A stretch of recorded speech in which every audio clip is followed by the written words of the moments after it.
You see so much debate and argumentation on YouTube. I think it's very easy to ask the question, where does the disagreement come from? Now, we could ask, where does the agreement come from? But I think a more interesting question is, where does all the disagreement come from? Why are people so adamantly disagreeing with one another? Well, one thing is that there's this robust clash of views all through YouTube because there's different values, and different people have different values, and it just comes to that.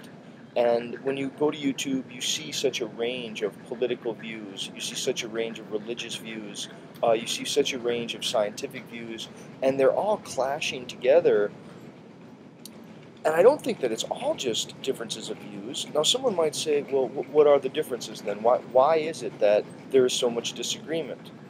Someone might want to suggest that the differences are that some people are well informed and other people are not that well informed. Some people have carefully taken account of lots of different information and the various facts of the case, and other people have really not. They've filled it in with fancy and common sense and imagination and hearsay. There are some people who would say that part of the difference comes because some people are very good at reasoning and other people are not. Some people are of higher intelligence, whatever that means, and other people are not. Even if we grant all of those, and I think all of those are factors that bear into all the disagreement, I think one of the more crucial issues that seems to be maybe underestimated in how significant it is the role of belief. Yeah, I think that belief is one of the fundamental um, characteristics or one of the fundamental issues that creates all of this disagreement. People just simply do not share in the belief structure. And it's not as if one person always has the better evidence or the more information. I think this is a mistake. Even when we say, well, from my experience, this is the case, or if we make an appeal to life experiences, this too unfortunately glosses over the fact that those life experiences had to be interpreted, and they had to be interpreted from a vantage of your current interests and your current orientations and your goals and your background and all of these other factors. And so I think part of the issue here is that even something so direct as our experiences around us, I look around and I see the world there, and the world seems to be just a given, but I know, or at least I believe, that this is not as it appears. I have come to conclude from various scientific studies and from various demonstrations and phenomenology that what I take to be a sort of a window onto the world that's there is actually a very complex phenomenological transaction between myself and the larger environment.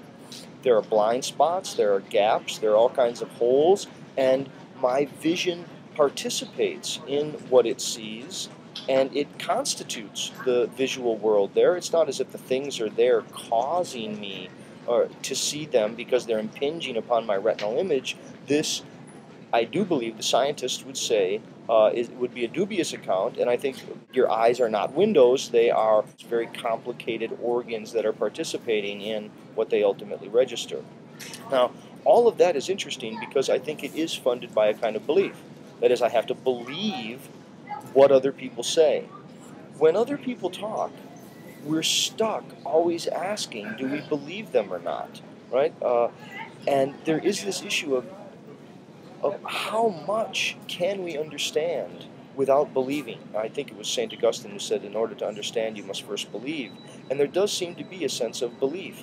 It's just mundane things, believing that your car is in your garage, or believing that the rest of your house isn't currently on fire, or believing that you're going to wake up tomorrow. All of these beliefs, things that we just take for granted, now they're different orders. It's not as if the belief in the ultimate ground of our being as God, or the belief that there really is no God, it's not as if either of those is going to have a direct answer anytime soon.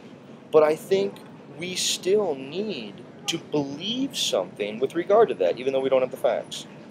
And so it seems like the disagreements there between the scientists and the religious folks, or between the Republicans or the Democrats, or between the various pro-lifers and pro-choicers, all of these, it's not that they're independent of the facts, but I think the fact is that We just believe that it's independent of belief. Belief may be one of the fundamental aspects that's actually playing into how we understand what we understand. And I think the point of the story here isn't that we should all be skeptics or be agnostics and say, oh, wow, look, we're all just believing things. We don't really go on evidence. That's not the point. I think the more significant point is that we're creatures of belief. We can know that. We can know that we are creatures who believe, and to that extent, it's almost like every human being who thinks, who has to believe what others say, at least to some extent, they're inherently spiritual beings. Maybe not necessarily religious, but inherently spiritual, at least to the extent that belief always undergirds anything that we know. Those people who think that you're going to somehow get access to the world independent of belief, they're just believing that.